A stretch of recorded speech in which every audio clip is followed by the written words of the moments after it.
Hello, in this tutorial we are going to learn how to get started with Wi-Fi events using the Arduino core. As target board I'm going to be using an ESP32 Firebeetle board from DFRobot.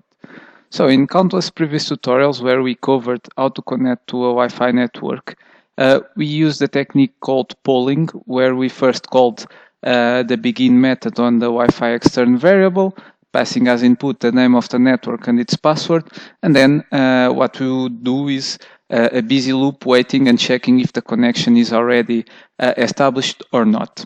So in the previous tutorials we did that because this begin method works asynchronously. So we basically call this method, we indicate the network to which we want to connect, and then we gain control again. The execution goes back to the setup function, and then under the hood and in background the ESP32 will try to connect to the Wi-Fi network.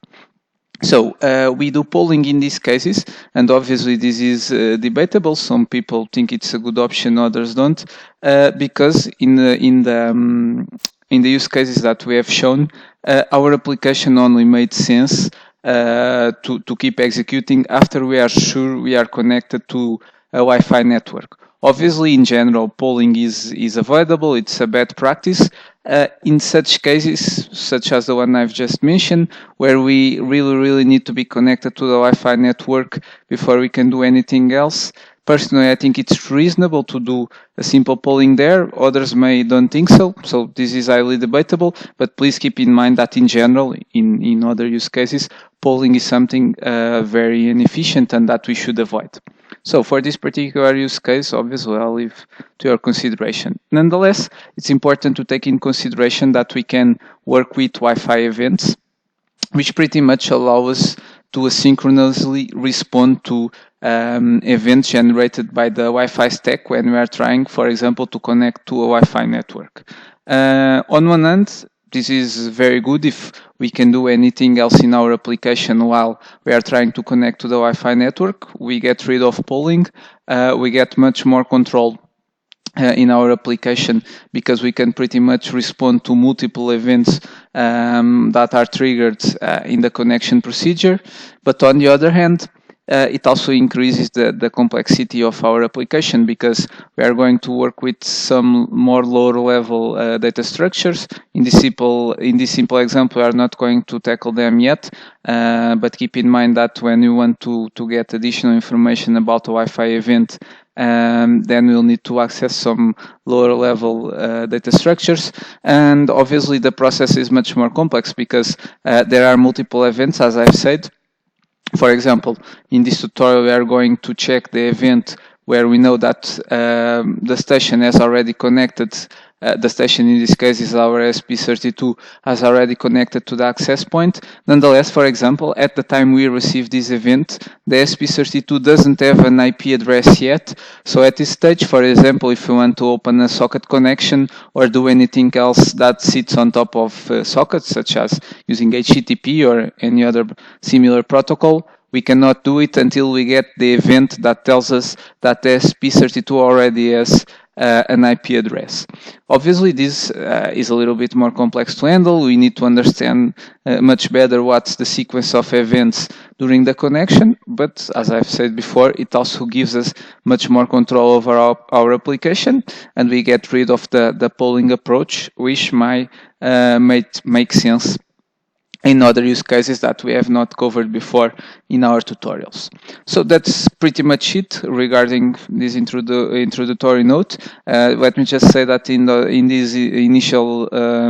this first tutorial we are going to cover a very simple use case, where, as I've already said, we are going just to print a message to the event that I've just mentioned, which is the station as connected to the access point. So this is just introductory, and then in future tutorials we are going to go in more detail about what we can do with these events. But enough with this introduction. Let's jump right to the code. So the first thing we need to do, obviously, is including the Wi-Fi.h library, because the functions that we are going to use to register events are available on the Arduino framework. So we don't need to go just to register an event. We don't need to go to the lower level constructs of IDF, the framework over which the Arduino core is built. So this Wi-Fi.h for now will be enough for what we want to achieve. Note that when we include this Wi-Fi.h library, again, as we have seen in previous tutorials, but just as a refresher, there's this Wi-Fi extern variable that becomes available, and we pretty much use for all the things related with the Wi-Fi configurations. But going back to where we were, so after this include, we need to declare the credentials of the network to which we are going to connect, namely the network name or SSID from service set identifier and a password. Obviously, you need to replace these placeholders that I have here for the credentials of the network that you are going to try to connect to. We are going to skip this. This is the callback function, but we are going to skip it for now, and we are going to focus here on the setup function, on the Arduino setup function, where we typically take care of the initializations. So as usual, we start by opening a serial connection, so we can output the results of our program to a serial to the serial port, so we can read them with the serial monitor of the Arduino IDE. And then we are going to take care of registering an handling function to a given event, okay? And basically you do this by going to this Wi-Fi extern variable that I've already mentioned and calling this onEvent method. And as input of this onEvent method, we will pass a function, okay? This will be a callback function, and we pass this, this is a value from an enum that pretty much identifies the event that we want to treat, or that we want, let's say, to catch, and that we want, when this event happens, to execute the previous function. So this event that we want is called, or is identified by system underscore event underscore STA from station underscore connected. And basically it's, as I've said multiple times already, it's the event that is triggered as soon as the ESP32 connects to the Wi-Fi network. So after this, since we have already registered our function, we will go right to the implementation just in a minute. After that, we need to start a connection to the Wi-Fi network, and we do that simply by calling this begin method here on the Wi-Fi extern variable, and we pass as first input the name of the network, and as second input the password. And then, just to exemplify or to demonstrate that indeed this function is non-blocking, it will return before we are actually connected to the network. What we are going to do is, in the main loop, we are going to start printing this message here saying that we are on the main loop. So if after the begin function we start seeing this message right away, and only after a while we see that the message that we are going to print in our event handling function, it means that we are saying is true, that the begin method returns the control back to the setup function, and only after a while the connection occurs in the background, and only after a while it is established. I'm just putting here this delay so it's not constantly printing a lot of stuff to the serial port, so we could not see the message being printed from the event. So in terms of implementation, all these event handling functions need to follow a predefined signature.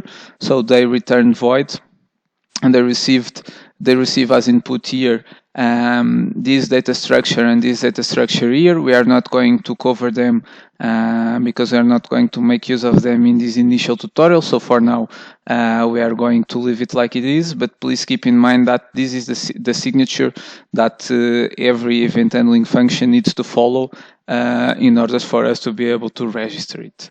And then, as I've said before, the only thing that we are going to do in this tutorial is printing a message as implementation of our event handling function, just saying that the ESP32 is connected to the access point, so we can see that indeed this event was triggered. So I've already, and the code is just to finish. So very simple. And obviously we can register more than one function. We can call this on event again and register handling functions for different events. But for now, let's just focus on this one. So I've already uploaded the code to my ESP32 Fire Beetle board. As you can see here, it's already on the loop. But if let me just take the auto scroll and see if I can still catch it. So as you can see here, it enters the main loop, and only after a while it prints the connected to API message as expected, but I'm going to do it again. Let me just reset my device. Just let me take back the auto scroll. I'm sorry. Let me do it again. Okay, so as you can see here, this was a little bit faster this time, but as you can see here, so it pretty much prints the first main loop message, which means that Wi-Fi begin will return the control back before we were connected to the Wi-Fi network, and only after a while the event was triggered, and the implementation that we defined was this message connected to a AP, to access point. So it is printed as expected, which means that we have executed an handling function for this Wi-Fi event. So for this introductory tutorial, this is it. Very simple. Obviously, there's plenty of stuff that we can do, not only while connecting to a Wi-Fi network as a station. Wi-Fi events also can be used when the ESP32 is acting as an access point in soft access point mode, where we also have events to understand when a station has connected to the ESP32 network, when a station has disconnected. We can get a lot of information or some information from the events depending on the type of event. So this is really powerful, really useful.